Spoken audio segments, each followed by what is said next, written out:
Hi hello namaste welcome to Shakuntala's healthy and easy recipes. ఈరోజు కారం పొడి చేసుకుందాం. ఇది అందరూ ఇష్టంగా తింటారు. నాన్ వెజ్ ప్రియులకైతే మరీ ఇష్టం. చాలా బాగుంటుంది. ఒక్కసారి చేసుకున్నారంటే నెల రోజులు స్టోర్ చేసుకోవచ్చు. ఈ కారపొడి ఎలా చేసుకోవాలో ఏంటో చూసేయండి.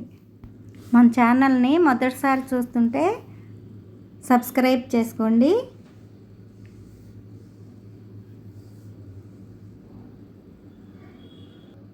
నేను శుభ్రంగా కడిగి పెట్టుకున్న చికెను, బోన్లెస్ చికెన్ తీసుకున్నాను.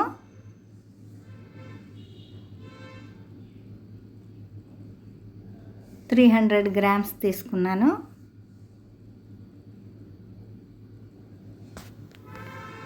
ఒక స్పూన్ అల్లం వెల్లుల్లి పేస్ట్ వేసుకుని కొంచెం పసుపు, కొద్దిగా ఉప్పు. ఇప్పుడు ఈ చికెన్కి సరిపడా వేస్తున్నాను. ఉప్పు, పసుపు, అల్లం వెల్లుల్లి పేస్టు మొత్తం చికెన్కి పట్టేట్టు కలిపేసుకుని మూత పెట్టి పక్కకు పెట్టేసుకోవాలి. ఇప్పుడు ఒక 10 ఎండుమిర్చి, ఒక స్పూన్ సోంపు, 4-5 దాల్చిన చెక్క ముక్కలు, ఒక స్పూన్ జీలకర్ర, 2 స్పూన్లు ధనియాలు, ఒక 5-6 ఇలాచీలు, ఒక స్పూను మిరియాలు, 5-6 లవంగాలు అన్నీ ఇప్పుడు స్టవ్ ఆన్ చేసి పాన్ పెట్టుకుని పాన్లో వేసి ఆ బిర్యానీ ఆకు ఫ్లేవర్ బాగుంటుందని వేసాను.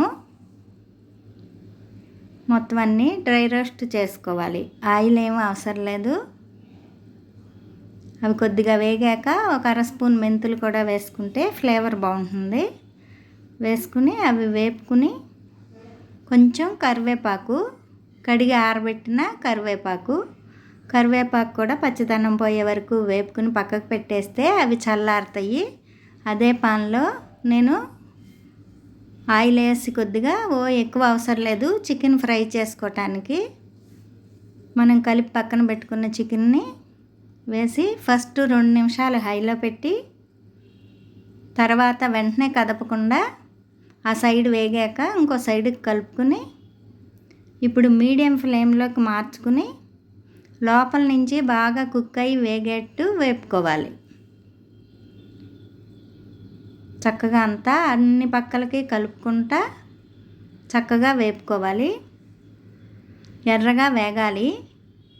మీడియం ఫ్లేమ్లోనే వేపుకోవాలి. అలా వేపుకుంటేనే బాగుంటుంది. కారం పొడి కూడా చక్కగా టేస్ట్ బాగుంటుంది, నిలవ ఉంటుంది.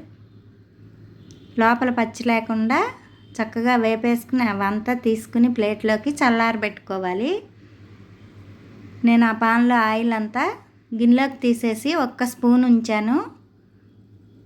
ఉంచి దానిలో వెల్లుల్లి, కరివేపాకు చక్కగా వేపుకోవాలి. ఇది తాలింపులాగా ఇంగువ వేసాను ఫ్లేవర్ బాగుంటుందని. మనం వేపెట్టుకున్న ఆయిల్ చికెన్ కూరకి వాడుకోవచ్చు. తర్వాత దీనికి ఎక్కువ ఆయిల్ అవసరం ఉండదు. వేగటానికైతే సరిపోతుంది. ఆరిన చికెన్ అంతా అలా పీసెస్ చేసేసుకుని ఒక మిక్సీ జార్ తీసుకుని ముందు చల్లారి పెట్టుకున్న ధనియాలు, ఎండుమిర్చి మసాలా ఉంది కదా, అది పొడి చేసుకుని దానిలో కొంచెం అంటే కొంచెం చిన్న ఉసిరికాయ అంత చింతపండు ఆ కొద్దిగా వేయటం వలన టేస్ట్ బాగుంటుంది. ఇందాక చికెన్కి కొద్దిగా ఉప్పు వేసి కలిపి ఉడికించుకున్నాము, వేపుకున్నాం కదా. ఇప్పుడు కొంచెం ఉప్పు, ఒక 10-12 వెల్లుల్లి రెబ్బలు వేసి మళ్ళీ ఒకసారి మిక్సీ పట్టుకుని మనం చల్లారి పెట్టుకుని ముక్కలు చేసుకున్న చికెన్ కూడా వేసి మిక్సీ పట్టుకోవాలి.